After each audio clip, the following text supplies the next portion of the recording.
And welcome to this week's edition of Utah Business Matters, your weekly television window to small business here in the state of Utah. And you know what? A lot of business happens just like the one behind me. Small businesses, no huge storefronts, but Neil and Jarrod are saving lives one at a time, believing in the power to quit.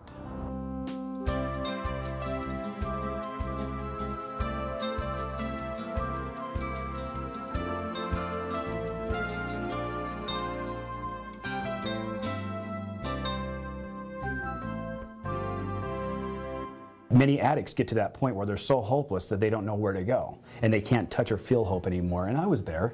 And as I was preparing to do this, to engage in ending my life, my daughter came home from school a little bit faster than she normally did. My little 8-year-old daughter looked at me and she said, "Remember, Dad, you have carpool tomorrow." And I found hope in a carpool situation, that I had something I needed to strive for at least for the next 24 hours. And that is when I started meeting the people who helped me help myself. My experience with Neil was in some ways very common, something I deal with very frequently. People coming when they're at the end of their rope. They're done, either from a standpoint of they're done with life. They don't even know what the next step might be. My addiction abuse problem was alcohol. He was ready to get better. I have empathy for this program because I've been there. I've been where they're at. And through really meeting the right people and getting the right information, I was able to come out of what I would consider to be my addiction abuse problem. He kind of started telling me all the reasons and struggles and what was happening and why he couldn't be better. I just said to him, are you done being a baby? Are you ready to get on with this or not? Or you just want to sit there and make excuses? For him, that moment was kind of his epiphany. He was the very first person I met who looked at me and gave me the information I needed to be able to move forward in my life. And I healed and I entered into sobriety. And then he and I got together and said, "Hey, let's share our story." He came back and says, "You know what? I want to do for other people what you helped me do." Our program is a residential treatment program that you would get if you were to spend $20,000, $30,000 a month to go to a residential facility. It's that type of program, but it's all online. You get videos, you get webinars, you get podcasts, you get workbook assignments, you have accountability. That's really why we came up with the program in the beginning, was to get this information out to people so they can have that and they can get the help they need in their homes where the triggers happen. A lot of times the family does not want to be involved because they've been hurt so much. And we show them how that they can be involved while still maintaining their boundary. As a mom, you know when things aren't as they should be, and so if you have those suspicions or those feelings, just keep searching. When I started doing drugs, I was about age 16. I had a lot of anger towards him. After about 2 years of smoking pot, I was like, you know what, this high isn't doing it for me. I can't do this anymore. So I went up to ecstasy,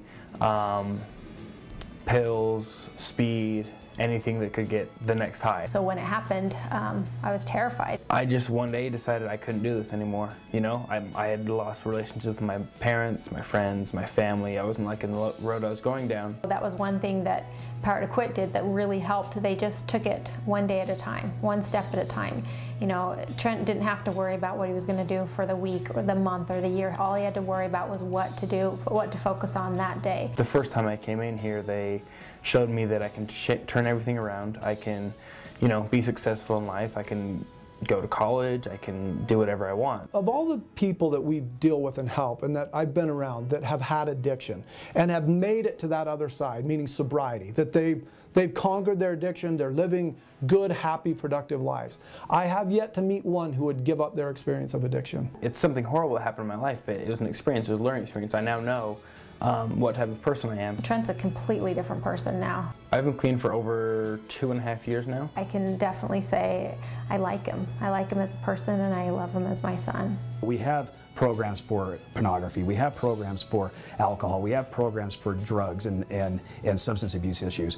We have them for anxiety and depression. As we're talking to a person, we're quickly picking up on how much resistance we're getting with the things that we're talking about. So if we're getting a lot of resistance, they're not ready. We made the program so cost effective that we really truly believe anybody can afford it. We have word of mouth spreading like crazy right now from one family member who actually received success referring our program to another person. And we start with hope, giving them hope. Not giving them hope, but showing them where hope is, where they've misplaced it. Hope has always been there, they just haven't recognized it. My advice to family members, number one, is it's not your fault.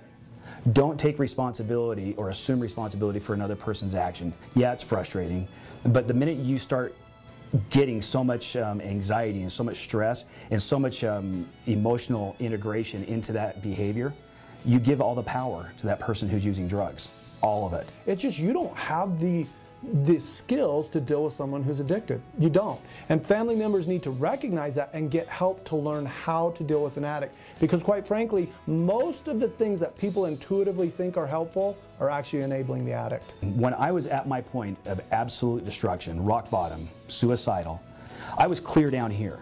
And I thought my daughter, my oldest daughter, was up here. And she said to me, "Dad, no. When you were there, so was I. I wasn't doing alcohol. I wasn't addicted, but you drugged me down there." And she was 10 at the time. We're trying to literally change how somebody thinks. So in order to do that, you can't just say, well, think differently. You have to fill that void up with something, because that's what they're trying to fill with addiction. They're trying to fill a big black hole. There's a void there. Most people that are successful in addiction recovery want addiction recovery. They're not being forced into it, they want it. And if they want addiction recovery, they can achieve it. I'm living proof. I just think it's amazing that he's taken experiences that he's gone through in his life and has been able to turn it around and just give back and help other people see what he had to discover himself. If a person comes with the right approach of getting to their core issues, I believe that we can help all of them if they're willing. If they're willing and their family's willing, I believe that there's help for all of them.